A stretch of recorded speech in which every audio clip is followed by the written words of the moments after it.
दोस्तों, आज जो कॉमिक्स हम पढ़ेंगे उसका नाम है तिल्लू का तिलस्म। ये आक्रोशी कॉमिक्स है। एक्शन एडवेंचर और फैंटेसी कॉमिक्स होती हैं आक्रोश की। तो पढ़ते हैं इसको। तिल्लू का तिलस्म। राजकुमारी चितारा, मैं आ गया हूं तुम्हें इस कैद से स्वतंत्र करवाने। और आक्रोश कहते हैं मुझे। चांदनी की जिद पर आज आक्रोश उसके साथ तलवारबाजी कर रहा था। आक्रोश, वक्त पड़े तो मैं भी अब दुश्मनों को छठी का दूध याद करा सकती हूँ। साई ओह। तभी आक्रोश, तुम्हें बाबा ने तुरंत बुलाया है। मकंड भैया, बाबा से जाकर कहिए आक्रोश मुझे तलवार के हुनर सिखा रहा है। अवश्य कोई गंभीर बात है। नहीं प्यारी चंदा, बाबा की आज्ञा का पालन करने के लिए मुझे तुरंत वहां जाना होगा। तुम जब तक मकंड के साथ तलवारबाजी का अभ्यास करोगी। हूँ। आक्रोश ऋषि जामवत के समीप पहुंचा और, प्रणाम ऋषिवर, आपने मुझे किसी विशेष कार्य के लिए बुलाया प्रतीत होता है। हाँ पुत्र आक्रोश, कार्य विशेष ही है। ईंधन के लिए जलावन की व्यवस्था करने वन में गए मेरे दो शिष्यों भूपत और अमन को एक ऐसी वस्तु गिद्धड़ों द्वारा नोची जाती मिली है जिसे देखकर स्वयं मैं भी भौचक्का रह गया। आओ तुम्हें वह वस्तु दिखाऊं। उस वस्त्र को हटा दो पुत्र आक्रोश। आक्रोश ने वस्त्र हटाया और इसी के साथ उसके नेत्र विस्फारित अंदाज में फैल गए। ओह बाबा, यह क्या? तुम्हें इस सिर की हकीकत का पता तिस्से तिस्से पर लगाना पुत्र आक्रोश। तिस्से तिलिस्मी चलचित्र यंत्र। शीघ्र। तिस्से, इस कटे हुए नरमुंड के विषय में विस्तार से बताओ। राक्षस लोक के कई कई राक्षस सैनिकों के साथ था उनका राजा चैपोकी। तिलस्म राज तिल्लू के बनाए तिलस्म को देख लेने को हम अत्यंत बेचैन है। बादलों की धरती पर तिल्लू ने राक्षस राज का स्वागत किया। आइए महाराज, तिलस्म तैयार हो चुका है। ओह चलो। और फिर तिल्लू ने राक्षस राज चैपोकी के साथ तिलस्म में प्रवेश किया। शीघ्र ही तिल्लू राक्षस राज चैपोकी के साथ तिलस्म के द्वार से बाहर निकला। वाह अद्भुत, हम तुमसे अत्यंत प्रसन्न हैं, तिल्लू। और आज से इस तिलस्म का नाम रखते हैं तिल्लू। और हम तुम्हें एक पुरस्कार भी देना चाहते हैं, एक ऐसा पुरस्कार जो हमने पहले कभी किसी को नहीं दिया। आपको तिलस्म पसंद आया, यही मेरा पुरस्कार है महाराज। लेकिन अगले पल एक विद्युत सी कौंधी और हा हा हा, यही है तुम्हारा वह पुरस्कार तिल्लू। खचाक। आह।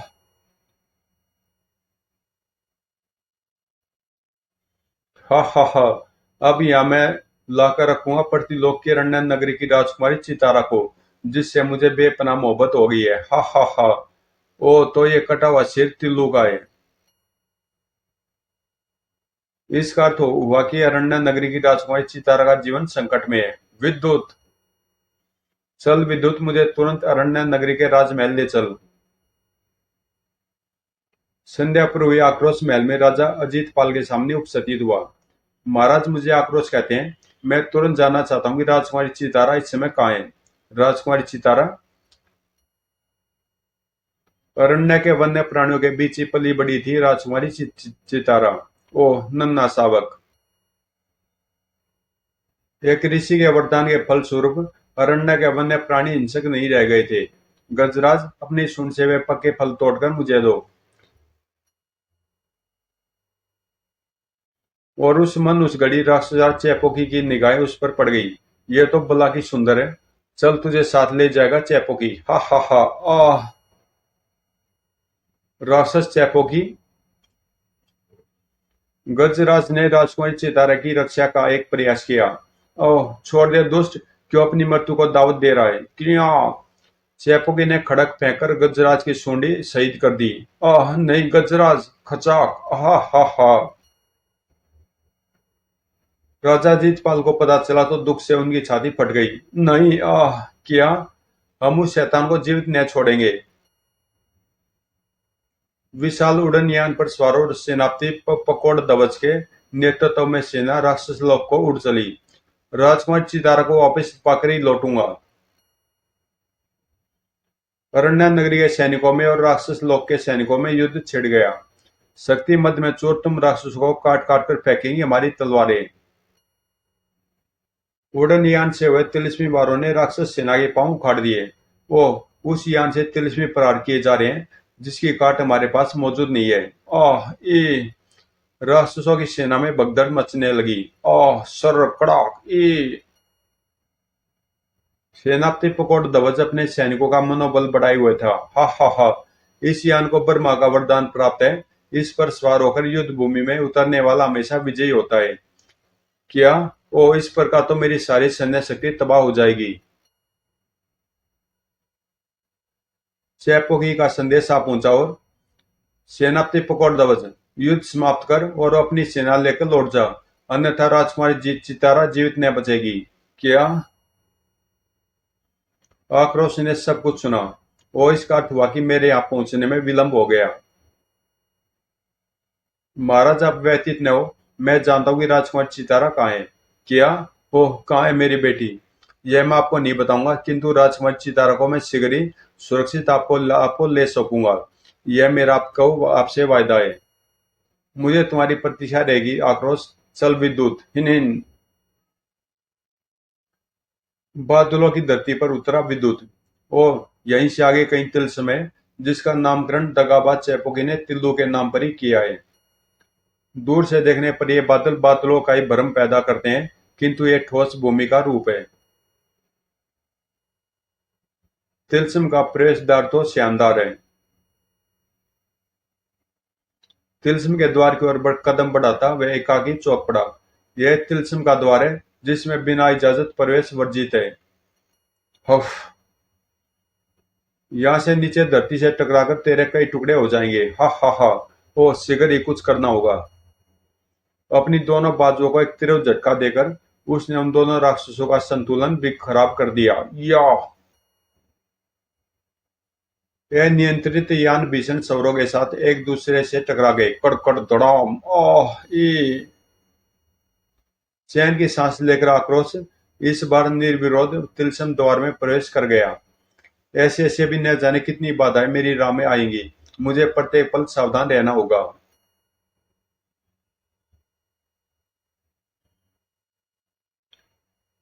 राजमहल का वह विशेष कक्ष एक तीव्र कर्कश उल्लू के स्वरों से गूंज उठा, जिसे सुनकर राक्षस राज चैपोकी उछल पड़ा।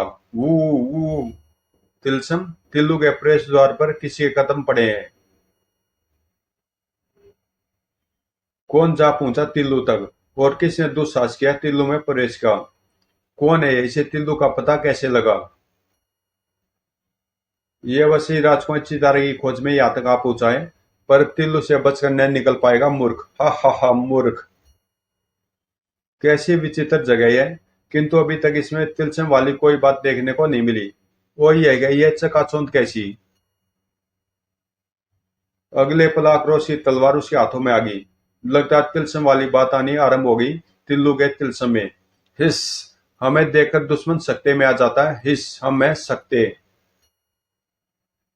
अपनी सर्पिली निगाहों से अपने दुश्मन को देखने के स्थान पर पहले उसके हाथों में थमी अपनी मृत्यु की ओर भी देख लेना।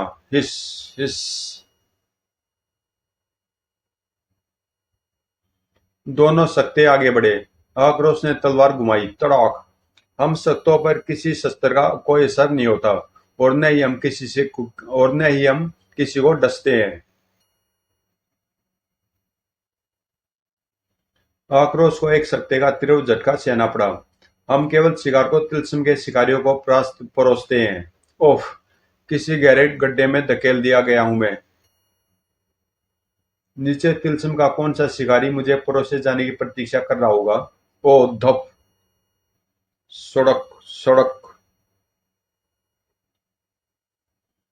तो ये है वो शिकारी जिसे मुझे परोसा है शक्तों ने। सड़क।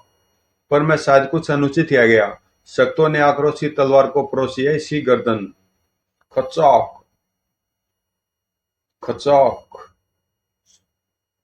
यह बाधा भी पार हुई। यह रास्ता आगे मुझे कहाँ ले जाएगा, और कहाँ होगी राजकुमारी चितारा? तिलस्म का एक और रूप। क्या रहस्य होगा इन विशाल खोपड़ियों का?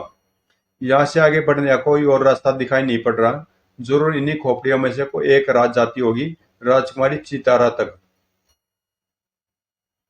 मैं तुम्हें पहुंचा सकती हूँ तिलस्म के कैदी तक। आओ बढ़ो मेरी ओर। आक्रोश आगे बढ़ने को हुआ तभी चिर। आह। ये तो मुझे जलाकर भस्म कर देंगी। आह, लेकिन मुझे फिर भी आगे बढ़ने से न रोक पाएंगी। उफ। आक्रोश मध्य वाली उस खोपड़ी में समा गया। ओह, खोपड़ी का प्रवेश द्वार बंद हो रहा है। अगर ये बंद हो गया तो ये हाथ को हाथ न सुझाई देगा। उफ। अब मैं इसे बंद होने से न रोक पाऊंगा। ओह, इस गोपन अंधकार में आगे बढ़ना मुसीबत को खुद दावत देना होगा। अब मुझे अपनी तलवार में तिलिस्मी प्रकाश शक्ति को प्रवेश कराना होगा। तलवार से फूट पड़े तीव्र प्रकाश में आक्रोश आगे बढ़ा। यह लंबी गुफा कहाँ जाकर खत्म होगी? तू भले ही खोपड़ द्वार तक जा पहुंचा आक्रोश, मगर यह द्वार तेरी लाश ही बाहर उगलेगा। अंगारों के बीच से होकर गुजरती यह राह मुझे उस गुफा तक ले जाएगी, जो कि यहाँ से आगे बढ़ने का मार्ग प्रतीत होती है, और यहाँ प्रकाश की भी कोई कमी नहीं। आक्रोश उस राह पर आगे बढ़ा। इस मार्ग से होकर गुफा तक क्या मैं इतनी आसानी से पहुंच पाऊंगा? तभी कच। आह। आक्रोश की तलवार अंगारों की दलदल में समाने लगी। तिड़क तिड़क। मेरी तलवार ही मेरी शक्ति है, पहले उसे प्राप्त करना जरूरी है। आह। कच। अपनी तलवार को अंगारों के गर्भ से खींच पाने में वह सफल हो गया। खींच। गुरु गिलो की तिलिस्मी विद्या से उसने अपने शरीर को खूब तपा लिया, जिससे कि वह भयानक जीव उसका शरीर छोड़ने पर विवश हो गए। अब आओ तुम भी दुष्टो। कच कच। धम। कच। जब तक मैं इस संकरे मार्ग पर रहूंगा, ये भयानक जीव अंगारों से निकल निकल कर मुझ पर आक्रमण करते ही रहेंगे। गुफा में प्रवेश से पूर्व ही आक्रोश ठिठक ठिठक कर रुक गया। ओ, अब यह कौन मेरी राह रोकने के लिए आ खड़ा हुआ है? तुम कौन हो भाई, और तुमने अपना चेहरा क्यों छिपा रखा है? तुम तिल्लू के तिलस्म में प्रवेश करने के बाद यहाँ तक तो आ पहुंचे, किंतु अब तिलस्म के कैदी को स्वतंत्र कराने के लिए तुम्हें जिस चाबी की आवश्यकता है, उसे तुम 4 हाथ से कभी प्राप्त न कर पाओगे। वह चाबी तो मैं तेरी मौत के बाद ही प्राप्त करूंगा। 4 हाथ। घप टनक साए। आक्रोश ने अपने दूसरे हाथ को झटका देकर 4 हाथ को पटक दिया। आह। 4 हाथ। चाबी तो अब तेरी पहुंच से आक्रोश के हाथों में गई, समझ। अभी मैं जिंदा हूं आक्रोश। ओह ठॉक। अब आक्रोश के हाथ में प्रलयंकारी तस्तरी दिखाई पड़ी। खच। ए। सिर। आह। कहता था कि जिस चाबी की मुझे जरूरत है, वह मैं कभी प्राप्त न कर पाऊंगा। आक्रोश ने चाबी के साथ उस गुफा में प्रवेश किया। राजकुमारी चितारा कहाँ है? और राजकुमारी चितारा इन्हीं काल कोठरियों में से किसी एक में होनी चाहिए, मगर यह चाबी किस काल कोठरी की हो सकती है? राजकुमारी चितारा। कौन हो तुम? मैं हूँ राजकुमारी चितारा। ओह चितारा, मैं तुम्हें इस कैद से स्वतंत्र कराने आया हूँ। मुझे आक्रोश कहते हैं। ठहरो आक्रोश। राजकुमार चितारा मैं हूँ। अगर तुमने चाबी उस काल कोठरी में लगाने की चेष्टा की, तो इधर मेरी मृत्यु निश्चित है। आक्रोश उधर बढ़ा दो। आक्रोश सावधान। ये तुम्हें बरगलाने की चेष्टा कर रही है। अगर तुमने उस काल कोठरी के ताले में चाबी घुमाई, तो यहाँ मेरी मृत्यु निश्चित है। आगे बढ़ो आक्रोश। झूठी ये सौम है, मैं ही राजकुमारी चितारा हूँ। ओह, ये कैसा मायाजाल रच रहा है तिल्लू का तिलस्म। कैसे पता लगे कि दोनों में से असली चितारा कौन है? उसी पल गड़गड़ करती कक्ष की छत नीचे की ओर आने लगी। गड़गड़। अगर छत इसी गति से के साथ नीचे आती रही, तो सिगरी ये फर्श से सटकर मेरी चटनी बना देगी। किंतु मैं राजकुमार चितारा को यहाँ से लिए बिना नहीं जाऊंगा। आक्रोश, मुझे स्वतंत्र कराओ और जल्दी से यहाँ से निकल चलो। आक्रोश को दुविधा में पड़े देख चीख पड़ी चितारा। आक्रोश, यहाँ तुम्हारे प्राणों को खतरा है, और मैं नहीं चाहती कि मेरी जीवन रक्षा रक्षा के लिए तुम अपने प्राण दांव पर लगा दो। आक्रोश, तुम उसे स्वतंत्र करा लो। कम से कम मैं इस प्रकार तुम्हारे प्राण तो बचा पाऊंगी। जल्दी करो आक्रोश। मन ही मन एक दृढ़ निश्चय कर आक्रोश आगे बढ़ा। नहीं, ऐसा मत करो, रुक जाओ आक्रोश। मैं श्री राजकुमारी चितारा हूँ। आक्रोश ने चाबी छिद्र में डालकर घुमा दी। क्लिक। धड़ाम।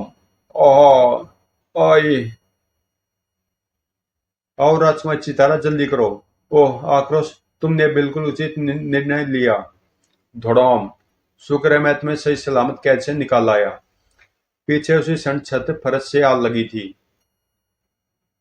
लेकिन तुमने कैसे जाना कि मैं असली राजकुमार चितारा हूँ? तुम्हारी ओर बढ़ते हुए मेरे मस्ती में केवल एक ही विचार था, और वही है कि तुम्हें राक्षस चेपो की इतनी आसानी से खत्म नहीं हो जाने देगा। अगर मैं छद्म वेशधारी चितारा की ओर बढ़ता तो वह तुम्हें बचाने के लिए कुछ न कुछ अवश्य करता। तभी धड़ाक। ओह, आक्रोश। तूने बिल्कुल ठीक अंदाजा लगाया था आक्रोश। अगर तू छद्म रूपधारी चितारा की ओर बढ़ता तो मैं इस चितारा की रक्षा के लिए यह यहाँ आ चुका था। आक्रोश। तड़ाक खनाक। इनसे निपटे बिना मेरी सफलता संदिग्ध है। आक्रोश उन्हें पीछे धकेलता हुआ उठ खड़ा हुआ। आह। आह। आक्रोश की फैगी तस्तरियां मौत बरसाने लगी। खच खच आ ई। राक्षसों को समाप्त कर आक्रोश संभला। कहाँ गया वह शैतान चेपोकी, राजकुमारी चितारा को लेकर? आक्रोश। आक्रोश बचाओ। ओह, तू आज मुझसे बचकर नहीं जा सकता शैतान चेपोकी। विद्युत। रुक जा चेपोकी, मुझसे युद्ध कर कायर। छोड़ दे दुष्ट राक्षस, छोड़ दे मुझे। हा हा हा।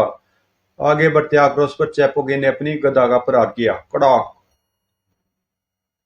आक्रोश चेपोकी के यान पर जा पहुंचा। आक्रोश, तुझे जीवित बचकर न जाने देगा दगाबाज। चेपोकी ने अपने अपने शस्त्र से उस पर भयानक प्रहार किया। आक्रोश। चेपोकी अब तुझे जीवित न छोड़ेगा। ठाक। आक्रोश। आह। आक्रोश। धौड़। आक्रोश ने चेपोकी के घुटने पर प्रहार किया। तड़ाक। चेपोकी आक्रोश पर आ गिरा। चेपोकी, अब तेरे टुकड़े ढूंढे न मिलेंगे।